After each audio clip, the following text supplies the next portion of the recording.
everybody. I'm Blessed and Free. Welcome back to another episode of DOC TV. So if you guys are tuning in for the first time on this channel, I bring people on that have been to prison, have been to jail, and have experienced corruption at its finest. And today we got a perfect example of that on the channel for you right now. Before we get started though with this interview, if you haven't, go ahead and hit that subscribe button and turn your post notifications on all. So every time I drop an episode, you can hear it first.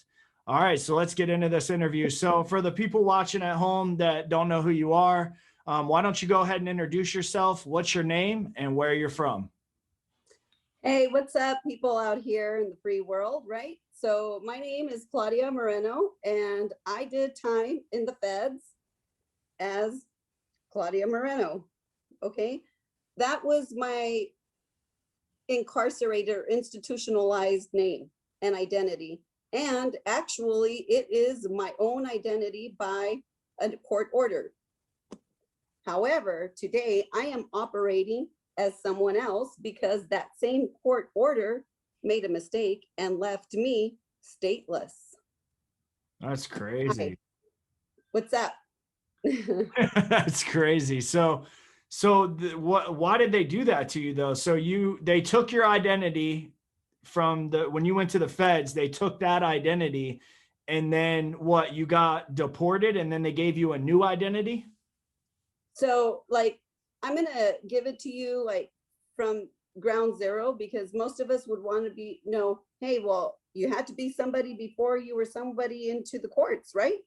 I mean, if the courts accept you as a person and they charge you and they identify your fingerprints as a person with the feds, with the FBI, with whatever agency, your NCIC, background checks, which they have, you're a person, you're an identity, regardless of how you're registered, okay? Now, I could say that I was born in Mexico, and I was born in a very rural place in the mountains of Mexico, and it was a birth that was registered in a book or some sort of that. It was like a reservation. And I was, my mother married my stepfather in Mexico when I was 9 months old. Blah, blah, blah. He petitions me to enter the United States. Obviously, I'm his child because in Mexico, their constitutional law shows that any child registered under a marriage pertains to that marriage. So I entered the United States on a visa as a child of a United States citizen. But because there was no registration on the birth certificate and they had to register one, my father went ahead and got an adoption. So I got an apostilla. These apostillas, if any of you know, for all of us, register numbers and registries, we are protected by what they call the Hague Convention, okay? People that do business as and are countries that are treaties or signatories to treaties, and their registries count in every country as if they were in their own, okay? So that would include a birth certificate. I can't show you the top. Well, I can. It says birth certificate up at the top somewhere. Okay, that is my birth certificate. So I will go down and it will show a birth certificate, oops, registry. And somewhere out here, there's some X's. I think it's on this side. There's a bunch of X's, maybe? Yeah. I'm not sure if they're on this side. Let me put my glasses on. So you're gonna see a bunch of X's, okay? You're gonna see dates and names, and then you're gonna see the X's. And yeah, I see Mexico. Okay, up on top should be a city and a state. That gives a person a place of birth, okay? Otherwise, it's just giving a country. That doesn't mean shit. Like a registered title. If it's not free and clear without any errors, it's just a salvaged title. It's worthless, okay? So this is what they did to me at 9 years old. And this is how I've been operating. Hi, I'm Claudia Moreno. But now I have to be somebody else. That's crazy. So why do you think they did that to you? Why do I think they did it, or why do I suspect? Because, I can't prove one way or another, thinking and suspecting, and I can, I believe that sometimes in our legal system, and I know this for a fact because I'm one of them, some of us are innocent, okay? And some of us are actually followed and pursued and retaliated by certain agencies, by certain diplomats. I don't even want to call them that, but okay, so government officials.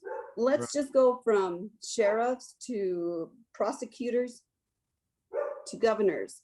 And I do know, and I mean, I can give you like so many scenarios, but it would sound really outlandish.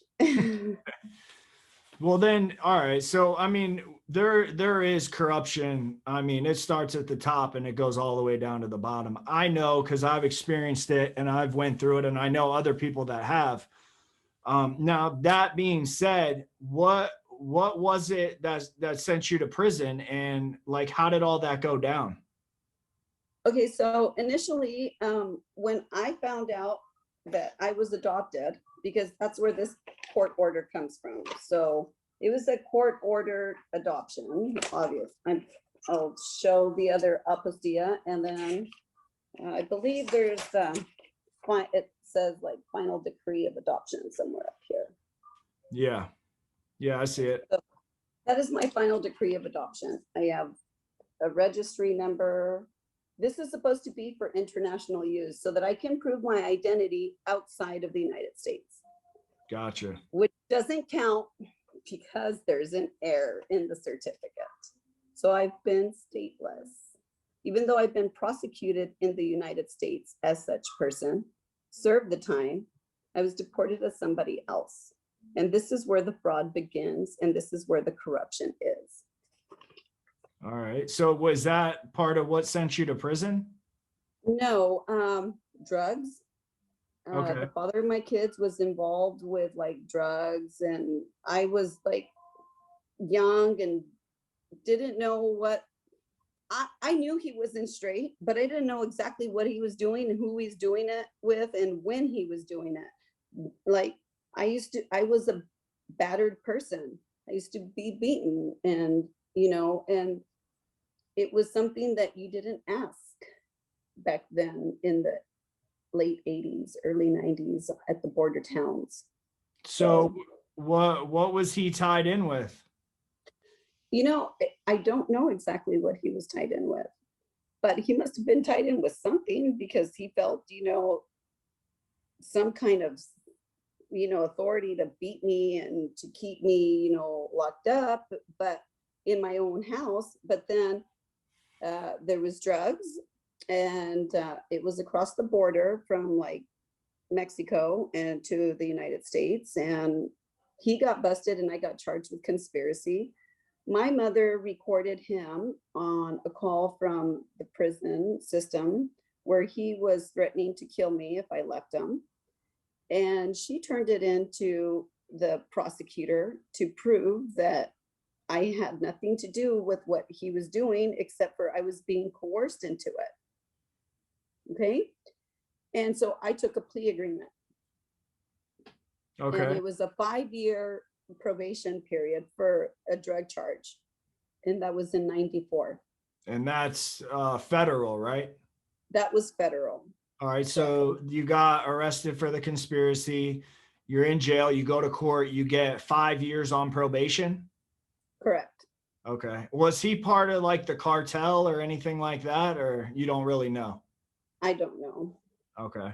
So what happened when you got the 5 years probation? I mean, I know you've been to prison, so I'm assuming you violated that, which a lot of people do. It's kind of a setup. If you're, you definitely can't be doing anything on probation because they're looking to violate you. How did that go down? How did that happen with you? Well, I had a series of jobs throughout my probation period. Of course, like the probation, US probation or federal probation has certain requirements, but I never did anything illegal, and I was trying to be the best person and citizen that my parents raised me to be, you know? And I had, like jobs at the post office, jobs at a call center, AT&T, and blah blah blah. And I was not allowed to work in some of them because it required, I don't know, whatever it is that the feds have their requirements and whatever it is to keep certain jobs, because I guess apparently they have certain background checks, but I passed them all because I'm a person and I'm legal. And so my probation officer, Vernon Hammond, he used to say, like, you can't work there, or you need to report. And I'm like, look, you asked me to work, and I have 2 kids, and I'm single, and I didn't graduate from high school, and you wanted me, and I ran away from home, and I didn't graduate from high school, and I got into an abusive relationship, and I'm on probation, and you want me to do this, and you want me to do that. And I'm trying to do what you say, but I can't report to you every day because I have to commute an hour and a half or 2 and still take my kids to be watched by someone. And there was things that, came about that led me to violate my probation. I didn't just violate my probation because I wanted to. Right. It was a series of circumstances. All And, right. Even if I go step by step, or chronologically, not everybody will get it. So But you violated with like technical violations, right? no, I did. It was a technical violation because it was, I went to a jury trial. I had a jury trial. Okay. So I was charged with first-degree murder afterwards, false imprisonment, and conspiracy to commit false imprisonment. My innocence was proven at forensic experts, FBI forensic experts. I had attorneys. My father, who was Korean War vet, who knew trajectories and ballistics or whatever, which I had to learn throughout the trial because I had no clue.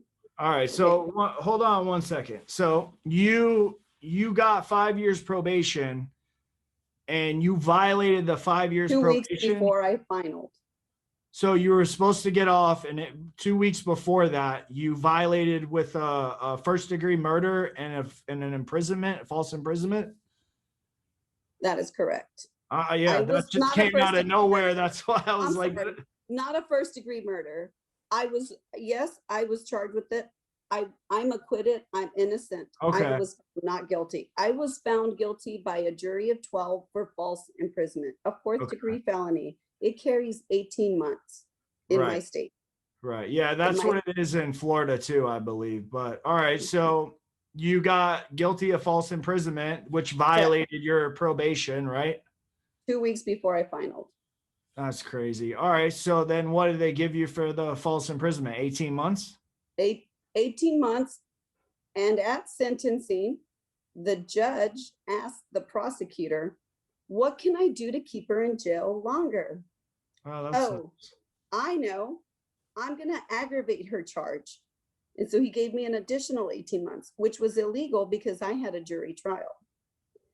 And my attorney did, object and was supposed to have filed some kind of, like appeal or something. Yeah. But he made me serve the time too. And mind you, during that time that I was being held over for that trial, they housed me in male observation cells with all men that were being charged with first-degree murder. So you were actually in a cell with other guys that were, what is this, in jail? So this is a county jail in Doña Ana County in Las Cruces, New Mexico, okay, near the border. Okay. They're private hallways. They're hallways, and these hallways, obviously, you know what a hallway is. On one side, they'll have a bunch of rooms and there'll be cells. And those people are set off for observation for, I don't know for what. I don't know, but they call them observation cells. And I was held there for a while with men like Jason Desnoyers, who also was accused of first-degree murder and was found guilty of mutilating Carly Martinez. Okay, these were like people that they had me housed with. And I'm not going to judge, because you know what? I had to learn to get along with them and live with them. Yeah. I had no choice.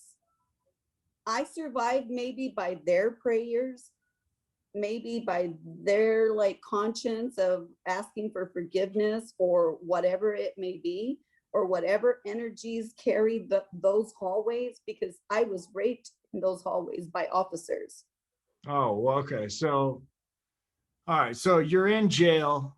You're housed with all these other fucked up individuals for murder and shit. And so did you stay doing your 18-month concurrent or consecutive sentences at that jail?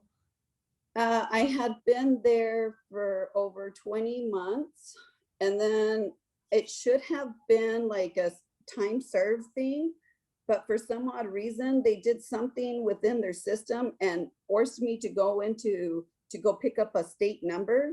So I had to go pick up a state number, which was 52656 in Grants, New Mexico. I just don't have the ID because I went from fed to state, and then I got lost in their system. So And in the jail is where the officers you said had actually raped you? correct. All right. So how did all that go down? Like, where did that come from?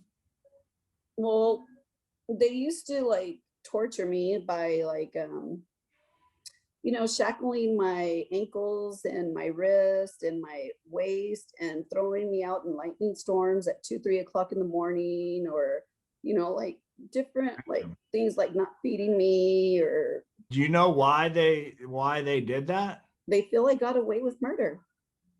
Oh, so they were torturing you because they were trying to And I get back told at on you. one of their own, right? Yeah. All right. Why? Because you know what? They were torturing me in the back. I had to tell. And actually, I didn't report it. It was another staff officer inside of the detention center, which her last name was Garcia. And I've never been able to find her. She went and reported it to the sheriff's department. And the sheriff, the same sheriff that was trying to charge me with some murder that was not mine, okay, comes in to apologize to me for having me back there and having me raped. No, he wasn't sorry. Well, I'm sorry to hear you had to go through that. That's gotta suck. So you were in the actual cell where you're doing your time, and these guys, the officers, would just come back in there like So in what the they middle of the so night? what they do back there, because I don't know. I don't know what they did to other people, Right. but I know what they did to me.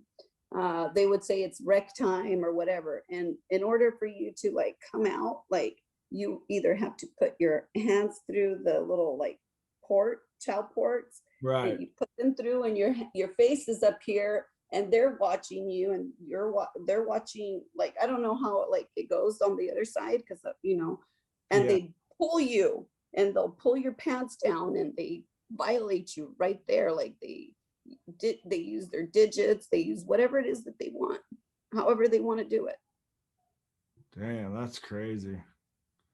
You always hear about this shit going on. That's why, I have this channel is to expose corruption, but I've never actually like met somebody face to face that has went through that. So, I know it's probably hard for you sharing that, so we'll just keep it moving in the interview, but that takes a lot of courage, and you made it out, you know what I mean? And I did. karma's a bitch. So what comes around goes around, and Sure does. it's gonna come to them one day if it already hasn't. But all right, so you're in that jail, all that shit's going on. Then they tell you to roll it up. They send you to prison to get your state ID number, right? Right. I did my time, and I had that probation hanging over me, so they violated me. And once I was done with the state time, I was picked up by the feds. Okay. All right. So So it for was the a very snowy day out there, and I was taken to Albuquerque or Santa Fe. I don't so remember. you went from jail to state prison, and now the feds are coming to pick you up. Right. Why did they do that though? Why did they do it like that? Why didn't they just send you to the feds from when you got sentenced? You don't I'm know? not, I don't know.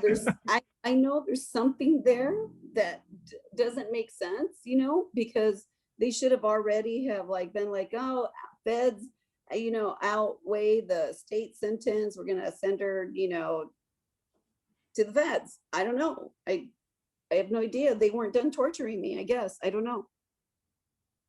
Wow, that's nuts. That's so weird. I've never heard of anything like that. They had it out for you, I guess. They obviously they did. And Yeah. I'm gonna bounce forward really quick on that.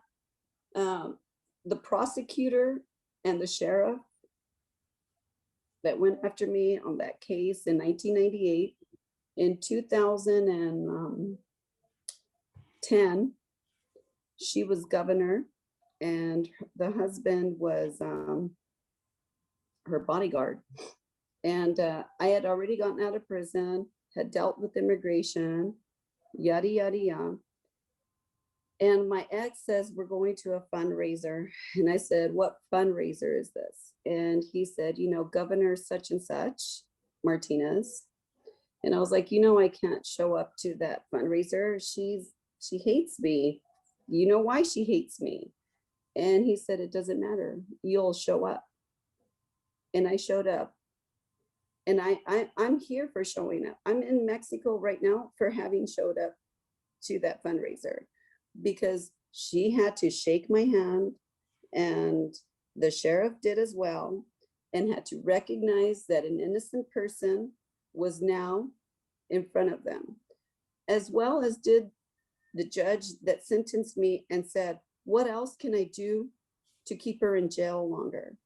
My ex, who is the owner of Borman Autoplex, Frank Borman, business partner at one time, which was Apollo 8's commander-in-chief, said, you're innocent. You don't have to hide. You hold your head up high. You're innocent.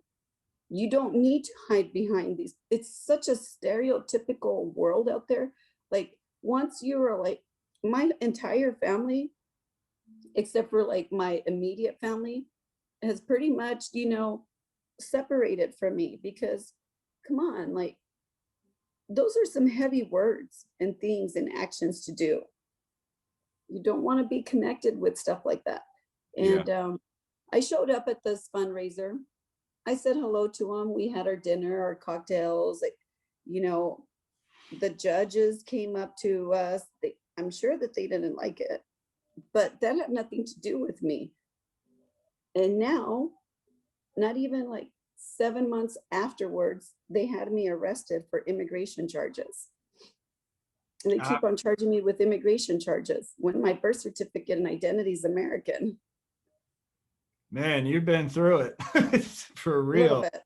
Yeah. So when you went to the prisons and jails, and that was your first time actually being locked up, like, explain to the people watching at home what you went through. I mean, I know you went through the rape and everything, but as far as everything else that went on in there that you witnessed, as far as like violence, corruption, relationships, like what was it like for you? I of course I witnessed violence, relationships, corruption in there, from not really putting into writing why a person was put in segregation or on suicide watch and still committed suicide, stuff Yeah. like that. That's corruption. How does somebody on suicide watch commit suicide? How does someone have razors in her, vaginal walls and is coughing at the BOP in Oklahoma and bleeding through because there's so much stuff and so much violence, and those are the relationships. It's one getting even with the other.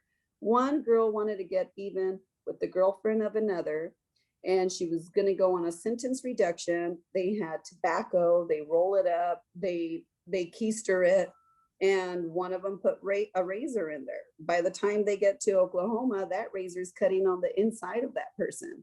I mean, the violence is real, and it's really underhanded. So when you were in there, did you get into a relationship or did you steer clear of that? You know, I did. I don't know if you want to call it like it is a relationship. They're all relationships in there. Okay. You have mother relationships, daughter relationships, you know, you have partner relationships, maybe somebody you feel a little bit secure with, you know, to tell your intimacies. I don't know if you want to call that a partnership. They're all partnerships in some way. All of life is, all of humanity is. We all are partners in some way or another. We just choose on how to express ourselves from one to the next. Okay. So it's basically like families in there, kind of. There, a lot of them are families. Did I have more confidence with like a group of people? Yes. Was it one nationality? No. Like I don't have that bias. I'm not a biased person. I see beyond that. We were all just a number there, and I understood it, and I understood what it was about. It wasn't. There are some in the women's that are segregated, and then there are some that are not. You know, some are actually trying to push out of that segregation, but it's hard when you have staff saying, oh well, that Mexican, or oh that, you know, African American, or oh that, you know, Caucasian, or whatever. I'm tired of all of us having some kind of either convict, policeman, you know, some kind of a title instead of knowing us as human. We're just human. We're all human. Do we have genders? Yes, we do. Yeah. We do, because we have different functions. But aside from that, we're still human. And we still have needs for human contact and touch, and being able to be either spiritual or educate yourself or have some sort of freedom. And our freedom is from within. When you were in there, did you have any situations with violence that you were a part of? Yes. Yeah. Besides being raped and assaulted, you know, by an inmate, having a broken tibia, having guys, Wyoming, while I was a detainee as an immigrant in Haskell, Texas in 2005 or 2006. I don't remember what year it was exactly. I think it was 2005. My tibia was busted, and I was there as a detainee by ICE. So it's a detention camp for immigrants, but they had Wyoming male prisoners serving a sentence there because they can only get the prisoners to work. They can't get the detainees to work legally. So they will bring in these prisoners and courtesy house them in the same institutions and make the prisoners work and make sure that their buildings are a little bit larger for ICE without having to pay, you know, out of pocket. They're already using the inmates. So what was the violence that occurred there? I was assaulted on the hallway. I was punched in front of an ICE officer. The guy broke into my medical room while I was healing from a broken tibia. He had keys. He was an inmate serving a long sentence. Obviously, the medical officer gave him the keys, but because they were all passing money over, they put these detention centers in these really small, rural little hick towns, and I'm going to call them that because there's nothing but 500 cows and like 2 farmers. You know, I'm just saying, you know, like I'm not being facetious, you know, but then they get their families to come in and help run it. And they're undereducated. They don't understand the criminal behavior. They definitely don't understand, you know, manipulation because they don't understand criminal behavior. So I was abused in that way. I was not fed. I was forced to live in cells with women that would use their period blood on the walls, on the microwaves, on the chairs. Like they were like Ugh. people that were psychologically hurt that should not have been there. So those are abuses. Bodily fluid, being assaulted with bodily fluid, I don't know what comes from that. Yeah, that's It was crazy. not my choice. Gassing, they call that gassing. But out of all the stuff that you saw during your time, in prison, minus, the rape, because obviously that would be the worst. What was the craziest thing that you saw when you were in there?